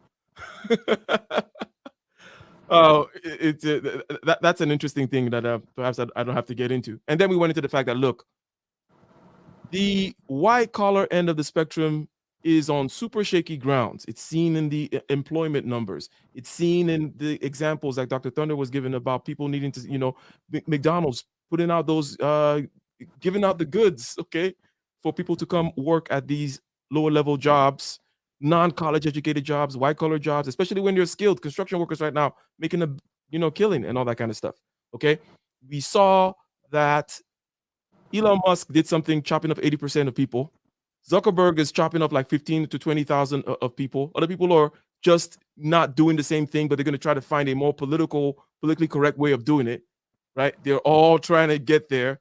They're all trying to get to where Elon Musk got. They all wish they could just chop off 80%, and then, because you immediately see the benefits of that. Your balance sheet goes up, your stock goes up. We see that in the case of Facebook. And now I'm going to ask for just some closing thoughts from Kaizo and then LAR and then Dr. Thunder about any of the things we've said before, adding to also what you have said before on any of the topics or anything else you might want to add. Start with Kaizo and then LAR. Yeah, so in light of this discussion, I think if you're good with your hands, I think that's the best thing to do moving forward. You need to learn some skills, such as Dr. Thunder, his musical instruments. Learn what the different strings are, the G string, the D drop D tuning, all that stuff, so that you can go into a certain circumstance. However, if you want to talk about this whole AI stuff, um, even right now, Ike sent me a list of some AI new stuff happening, and the music AI is creating. You still need that artisan to actually sing or rap. The AI does the overlay. So if you want to make money, go over there, start a company taking on commission from utilizing, let's say, celebrity. Artist Grimes came out and said that she will do a 50-50 split with anybody whom makes AI version with her voice, AI music with her voice, and it blows up.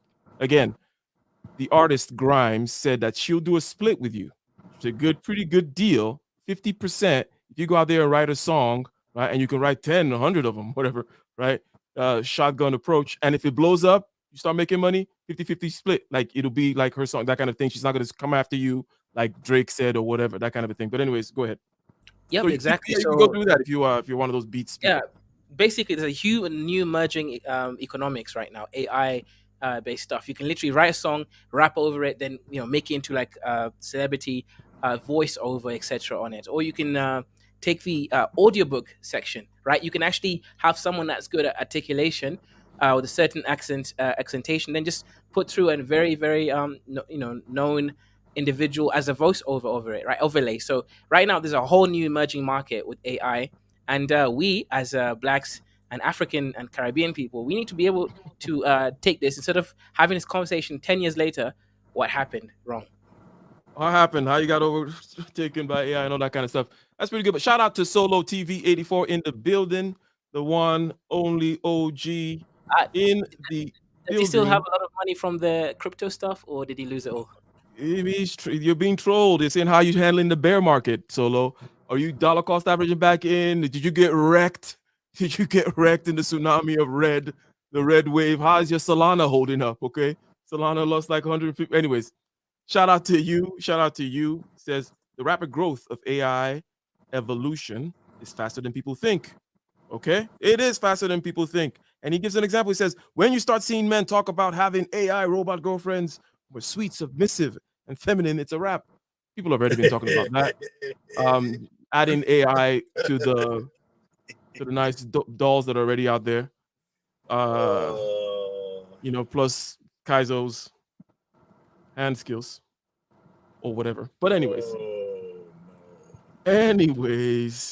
ladies and gentlemen, there's also, I want to add something, and then LAR, and then Dr. Thunder. Just after what you said, Kaizo, there's going to be efficiencies, and then there's going to be points of saturation, right? It's not just like, oh, everything's just going to get cheaper and easier to build, but still, to give a very basic example, right? People are not going to eat 3 times as much salt in a day just because. Well, competitive advantage for those who pioneers. It's a competitive advantage for pioneers. Oh yeah, 100%. I was just talking about economy wide, right? Talking about a big kind of picture of economy.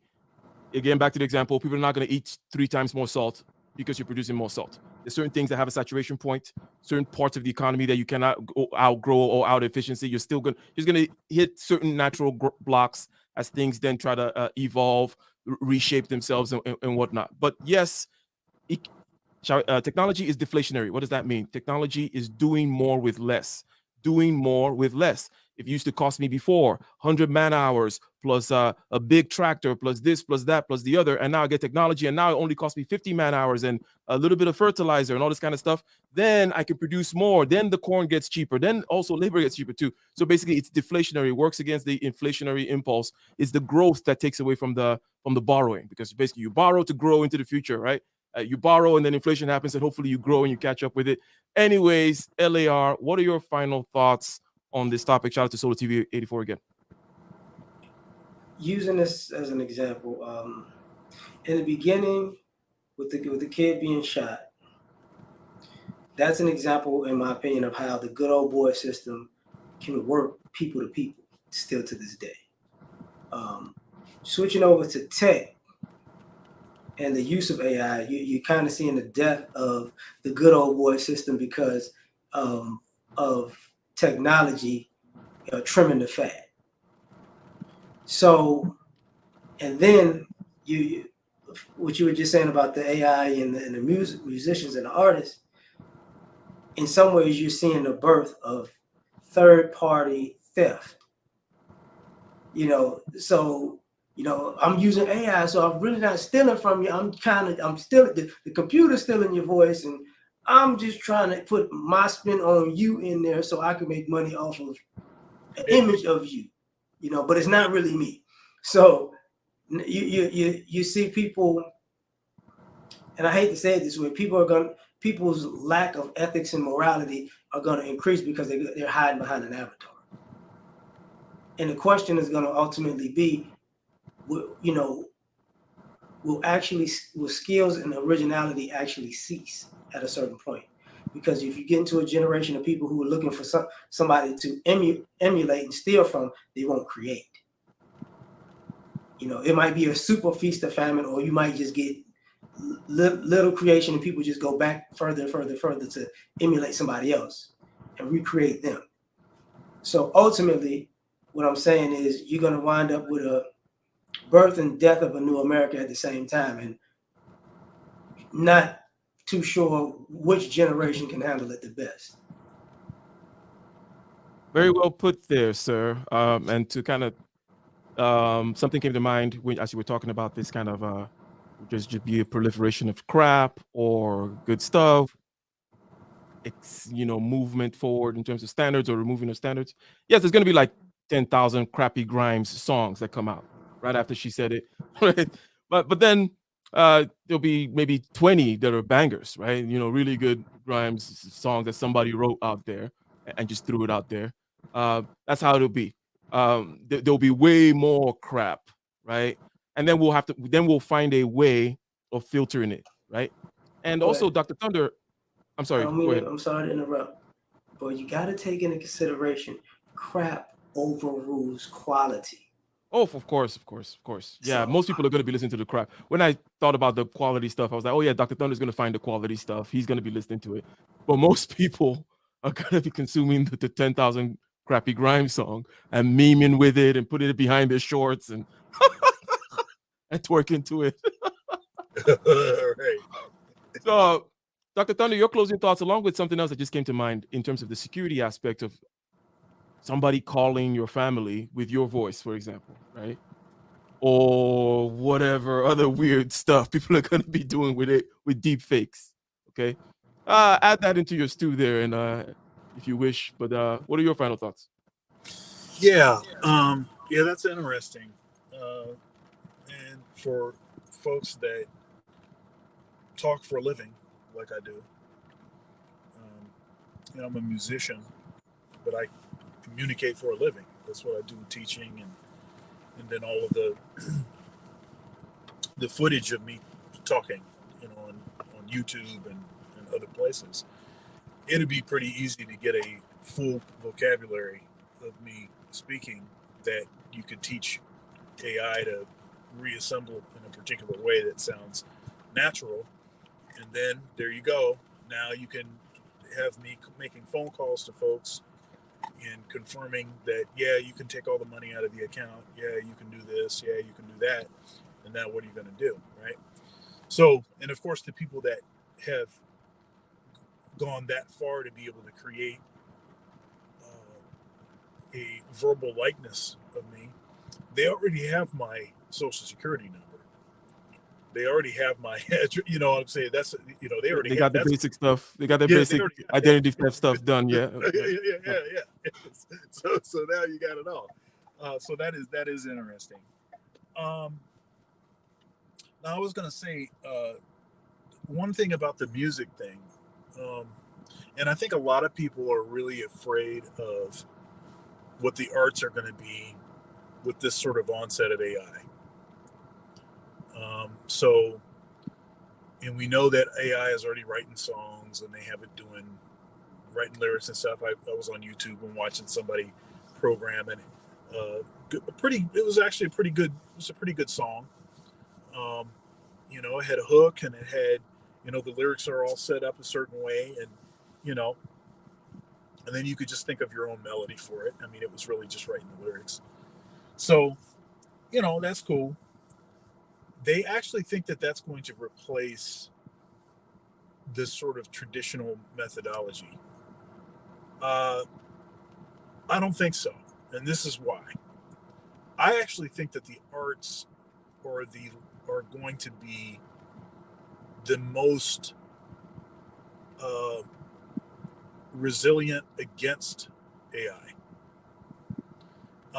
Because really the arts anymore, especially, is really about developing a community. See, people don't really care what a robot has to say. And so that would be why you don't really have to be too concerned about was that song written by a real person or not? And let me throw this nuance here and see if you comment on it. I don't think it matters at all, in the sense that I agree with you. And then if you're like, hey, you have a community because you're a person, you've developed yourself, you've marketed yourself, you're Dr. Thunder, right? And people come to Dr. Thunder for Dr. Thunder's music. People go to DJ Vlad or DJ X, whatever. They don't care also whether you made it with AI. They just want to know that you put it out there. You selected. Yep. It was your selection. It's not like, he didn't push the button. It's like, no. You can have AI generated stuff that sounds like Dr. Thunder here, but I want to hear the one that Dr. Thunder said he wants to put out and put his name in front of it, right? So people are not question, Dr. Thunder. You, obviously, I say obvious. Analog stuff sounded to me more natural. If you ever played through a tube amp and you've cranked it up nicely, people are not going to stop. Here's the thing: the recording is one thing. But the live space of people playing music with each other, I don't think that's going to go away. And you're going to get a lot of analog stuff still happening there. People all the way down to, acoustic guitars and whatnot. All that stuff is still going to be happening. I don't think that AI or it's a different kind of a thing. Yeah. And Kaizo, I already know where your question is going.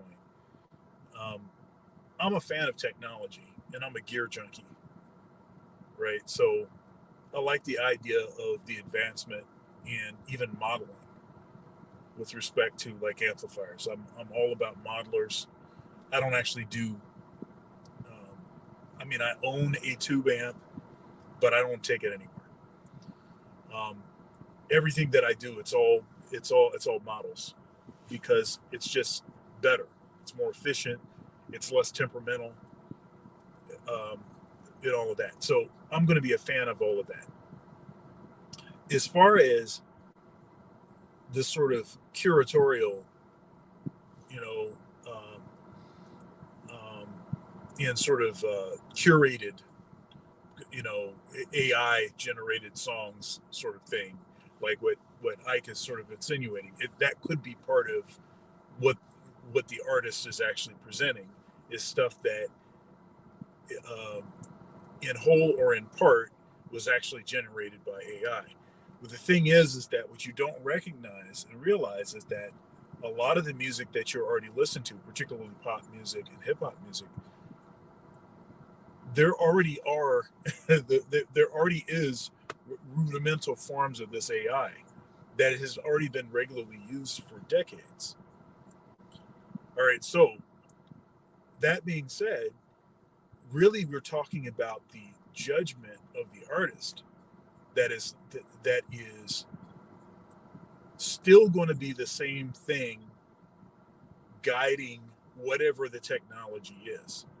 So that's why I don't think that AI is going to be some sort of death nail to what makes to humanity, with respect to the arts.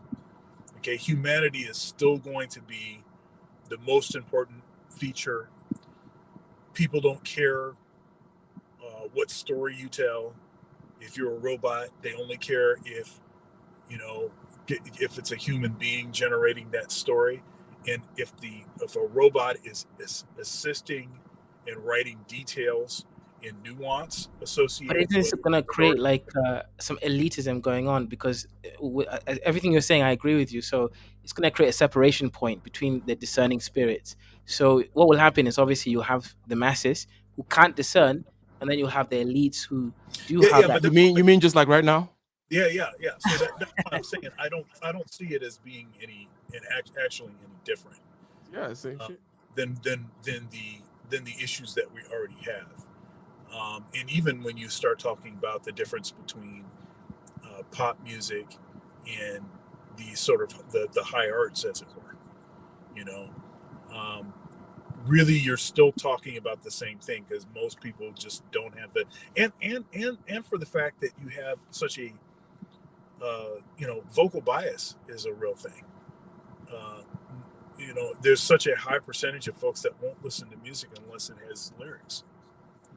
And so that takes off of the list all of this really great instrumental music, all these symphonies and all this kind of stuff that's been written over time. People haven't even ever heard that stuff. So it's a sort of interesting sort of problem that raises, but I don't actually think it's this sort of Armageddon for the arts that I think some folks fear that it is, because you still have to develop a community, and it's still going to be artists deciding how they're going to utilize AI. And so still you have the judgment of the person, and that's why people actually want to plug into it in the first place. So there's that. And then as far as like the this young man that was ended, again, I don't believe that the reason that we have these 24-hour news cycle, where they keep bringing up new footage and showing it from a different angle with black men being ended, is a sign that the society has progressed, and see, they're highlighting these things, and this is a big deal. And then even bringing up that, hey, they don't bring it up when it's a white guy. That shows you that they care about black men more than white men.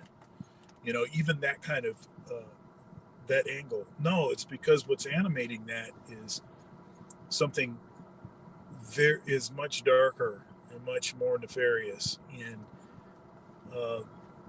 something that I don't think is ever going to go away.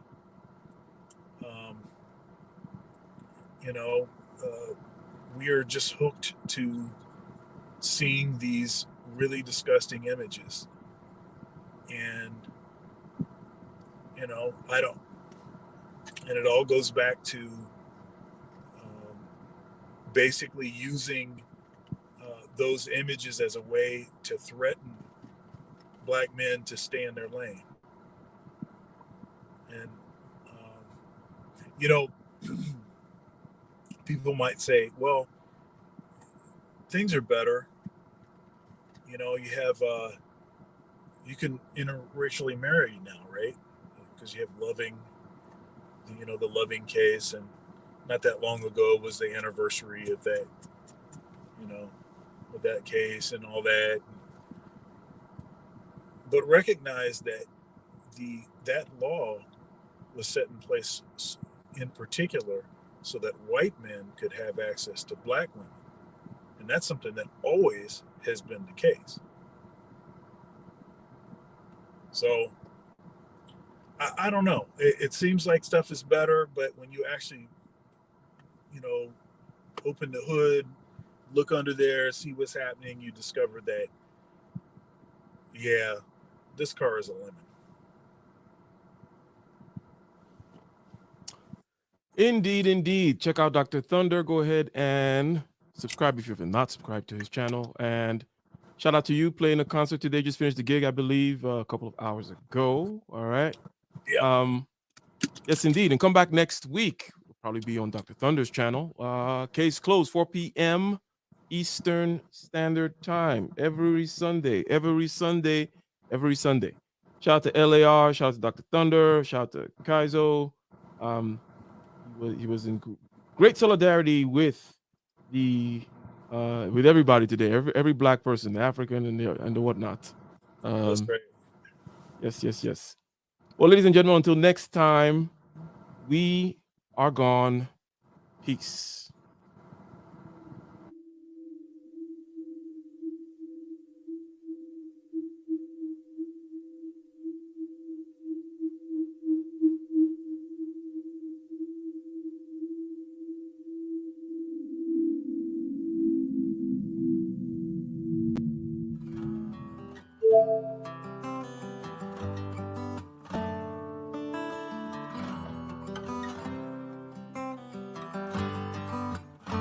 In the den of iniquity, vicinity no pretty, calamity fi hit we any moment, what a pity. Tomorrow never certain, what was behind the curtain, the face of evil smirking with that shifty eyes averting. It's not a steady bubble, that either pop or topple, many will fall and stumble, let the dozers gather rubble. From LA to Colorado, Guinea to Burkina Faso, cannons could reach the towers and the troops will storm the castle. I say, run, come, make we get it. Because the peace that is bestowed upon the meek is overrated. So run, come, make we get it. Calling all your daughters and your sons, we come forget it. I say, run, come, make we get it. Because the peace that is bestowed upon the meek is overrated. Lord, run, come, make we get it. Calling all your daughters and your sons, we come forget it. With the rubble steady rising, and hearts are compromising. Convictions here are stifling, making evil appetizing. The fists are steady forming, and countenance is falling. Defenses are withdrawing, possibilities are falling. In these circumstances, evil will make advances. Pick up your sword and lances, and be sure to take your stances. Victory is never promised, the battle is upon us. Gather the brave and honest, and the righteous in your corners.